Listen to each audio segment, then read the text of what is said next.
بسم اللہ الرحمن الرحیم۔ اللہ رب العزت کا فرمان ہے قُل لِّلْمُؤْمِنِينَ يَغُضُّوا مِنْ أَبْصَارِهِمْ وَيَحْفَظُوا فُرُوجَهُمْ۔ اے محمد صلی اللہ علیہ وسلم، آپ ایمان والوں سے فرما دیجئے کہ وہ اپنی نگاہیں نیچی رکھے اور اپنی شرمگاہوں کی حفاظت کرے۔ اپنی نگاہوں کی حفاظت کرنا، نظروں کی حفاظت کرنا، یہ مومن کے لیے بہت ضروری ہے۔ پہلے تو یہ سمجھ لیجئے میرے محترم دوستو کہ یہ نگاہ، یہ آنکھیں اللہ تعالیٰ کی اتنی بڑی نعمت ہے کہ اگر کوئی انسان بینائی سے محروم ہو تو وہ لاکھوں کروڑوں روپے بھی خرچ کر کے پھر بھی یہ نعمت حاصل نہیں کر سکتا۔ اللہ تعالیٰ نے یہ نعمت ہمیں مفت میں بغیر معاوضے کے عطا کر رکھی ہے۔ حدیث میں حضور اکرم صلی اللہ علیہ وسلم کا فرمان ہے العینان تزنیان وزناہما النظر۔ آنکھیں بھی زنا کرتی ہیں اور ان کا زنا دیکھنا ہے۔ لذت کے غرض سے، شہوت کی نگاہ سے کسی غیر محرم کو دیکھنا یہ بد نظری ہے۔ اس کو شریعت میں ناجائز اور حرام قرار دیا گیا، اس لیے کہ جب انسان کی نگاہ محفوظ ہوگی تو پھر انسان کے خیالات بھی پاکیزہ ہوں گے، پھر جذبات بھی پاکیزہ ہوں گے اور اس کے نتیجے میں اس کے اعمال بھی پاکیزہ ہوں گے۔ جب انسان کی نگاہ محفوظ نہ ہو پھر اس کے خیالات بھی پاکیزہ نہیں ہوں گے، غلط ہوں گے، پھر اس کے جذبات بھی غلط ہوں گے، پاکیزہ نہیں ہوں گے، اور اسی طرح پھر انسان کے اعمال بھی پاکیزہ نہیں ہوں گے۔ اس لیے دین اسلام نے وہ تمام دروازے بند کر دیے جو بدکاری کی طرف لے جانے والے ہیں۔ ان میں سے سب سے پہلا حکم نگاہوں کے حفاظت کا اللہ تعالیٰ نے دیا ہے کہ اپنی نگاہ کو پاکیزہ رکھو۔ حدیث میں حضور اکرم صلی اللہ علیہ وسلم کا فرمان ہے النظرۃ سہم مسموم من سہام ابلیس، کہ یہ نظر شیطان کے زہر کے بچے ہوئے تیروں میں سے ایک تیر ہے۔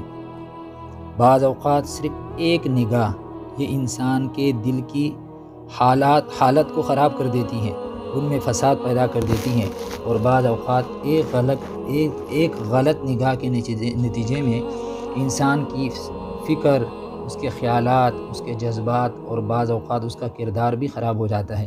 اس لیے شریعت نے پہلا پہرا انسان کے نگاہ پر عائد فرمایا ہے۔ ایک نگاہ کی وجہ سے بعض اوقات انسان کے خیالات، اس کے جذبات اور بعض اوقات اس کا ایمان بھی چلا جاتا ہے۔ امام جوزی رحمۃ اللہ علیہ نے ایک واقعہ اپنی کتاب کے اندر نقل کیا ہے کہ مصر کے اندر ایک شخص تھا جو مسجد کے برابر رہتا تھا اور پابندی سے اذان بھی دیتا تھا اور جماعت میں بھی شرکت کرتا تھا، یعنی مؤذن تھا، لیکن اور اس کے چہرے کے اوپر بھی عبادت اور اطاعت کی رونق بھی تھی۔ اتفاق سے ایک دن جب اذان دینے کے لیے مسجد کے مینار پر وہ چڑھا تو قریب عیسائیوں کی آبادی تھی۔ ایک عیسائی شخص کی خوبصورت لڑکی پر اس کی نظر پڑی۔ مسجد کے قریب عیسائیوں کے گھر تھے، تو جیسے ہی وہ اذان دینے کے لیے اوپر چڑھا ہے تو اس کی نظر پڑی ایک لڑکی پر جو کہ عیسائی تھی، اور وہ اس پر فریفتہ ہو گیا اور اذان چھوڑ کر مینار سے نیچے اترا اور سیدھا اس کے گھر میں چلا گیا۔ لڑکی نے اسے دیکھا تو پوچھا کیا بات ہے، میرے گھر میں بغیر اجازت کے کیوں آئے ہو؟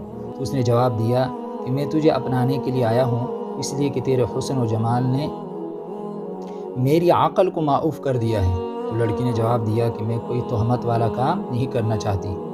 تو اس نے یہ پیشکش کی کہ میں تجھ سے نکاح کرنا چاہتا ہوں، میں تم سے نکاح کر لوں گا۔ تو لڑکی نے کہا کہ یہ تو نہیں ہو سکتا، تو مسلمان ہے، میں عیسائی ہوں، میرا باپ اس رشتے پر تیار نہ ہوگا، وہ ہرگز اس رشتے کو قبول نہیں کرے گا۔ تو اس آدمی نے کیا کہا، کہنے لگا کہ میں خود عیسائی بن جاتا ہوں۔ چنانچہ اس شخص نے محض اس لڑکی سے نکاح کرنے کے خاطر دین عیسوی قبول کر لیا۔ نعوذ باللہ من ذالک۔ ابھی چند دن ہی نہ گزرے تھے کہ یہ شخص اس گھر میں رہتے ہوئے کسی کام کے لیے چھت کے اوپر چڑھا ہے اور کسی طرح وہاں سے گر پڑا، جس سے اس کی موت واقع ہو گئی۔ دین بھی گیا، لڑکی بھی ہاتھ نہ آئی۔ کیونکہ میرے محترم دوستو، یہ ایک نگاہ کا نقصان تھا کہ اس کی نظر پڑی، اس نے اپنے نظر کو ہٹایا نہیں اور اس لڑکی کی محبت اس کے دل میں آئی، اور پھر اس کی وجہ سے وہ دین اسلام بھی چھوڑ گیا اس لڑکی سے رشتہ کرنے کے لیے۔ لیکن کیا ہوا کہ پہلا مسلمان تھا اور پھر ایمان سے بھی ہاتھ دھو بیٹھا۔ تو اس لیے حضور اکرم صلی اللہ علیہ وسلم فرماتے ہیں کہ نظر یہ شیطان کے تیروں میں سے ایک تیر ہے، اور جو آدمی اپنی نگاہوں کی حفاظت کرتا ہے، یہ حدیث قدسی ہیں۔ آپ نے فرمایا اسی حدیث میں اللہ فرماتے ہیں من ترکہا من مخافتی، جو آدمی میرے خوف کی وجہ سے، کیا فرمایا؟ جو آدمی میرے خوف اور ڈر سے اجنبی عورت کو دیکھنے سے باز رہے گا، تو فرمایا ابدلتہ ایمانا یجد حلاوتہ فی قلبہ، میں اس کے اس عمل کے بدلے، یعنی جو اس نے اپنی نگاہوں کی حفاظت کی، اس عمل کے بدلے ایسا ایمان عطا کروں گا کہ جس کی حلاوت وہ اپنے دل کے اندر محسوس کرے گا۔ یعنی اپنی نظروں کی حفاظت پر اللہ تعالیٰ نے ایمان کی حلاوت کا، ایمان کا ایسا نور، ایسی روشنی اس کو عطا کرے گا کہ جس کی حلاوت مٹھاس جو ہے وہ اپنے دل کے اندر محسوس کرے گا۔ اور ایک حدیث میں حضور اکرم صلی اللہ علیہ وسلم نے ایسے شخص کے لیے جنت کی ضمانت لی ہے۔ 6 باتیں جن پر عمل کرنے سے حضور اکرم صلی اللہ علیہ وسلم نے جنت کی ضمانت دی ہے، ان میں سے ایک فرمایا وَغُضُّوا أَبْصَارَكُمْ، اپنی نگاہوں کو جھکاؤ۔ جو آدمی اپنی نگاہوں کی حفاظت کرتا ہے، یہ ان 6 کاموں میں سے ہے کہ جس پر حضور اکرم صلی اللہ علیہ وسلم نے جنت کی ضمانت دی۔ اور ایک حدیث کے اندر آپ نے فرمایا کہ 3 آنکھوں کے اوپر جہنم کی آگ حرام ہے۔ ان میں سے ایک آنکھ وہ ہے عین کفت عن محارم اللہ، وہ آنکھ جو اللہ کے حرام کردہ چیزوں کے دیکھنے سے رک گئی ہو، جہاں اللہ تعالیٰ نے دیکھنے سے منع فرمایا ہے وہاں نہ دیکھے، تو فرمایا کہ اس شخص کے اوپر جہنم کی آگ حرام ہے۔ کتنی بشارت ہے! غلط استعمال کرنے سے بعض اوقات انسان کا دین بھی چلا جاتا ہے، ایمان سے بھی ہاتھ دھو بیٹھتا ہے۔ اس لیے اپنی نظروں کی حفاظت کرنا یہ بہت ضروری ہے۔ بدکاری سے بچنے کے لیے، گناہوں سے بچنے کے لیے یہ پہلا پہرہ ہے جو دین اسلام نے ایک مومن کے نظروں کے اوپر عائد فرمایا ہے۔ اللہ تعالی ہمیں نظروں کی حفاظت کرنے کی توفیق عطا فرمائے، عمل کرنے کی توفیق عطا فرمائے۔ وآخر دعوانا ان الحمد للہ رب العالمین۔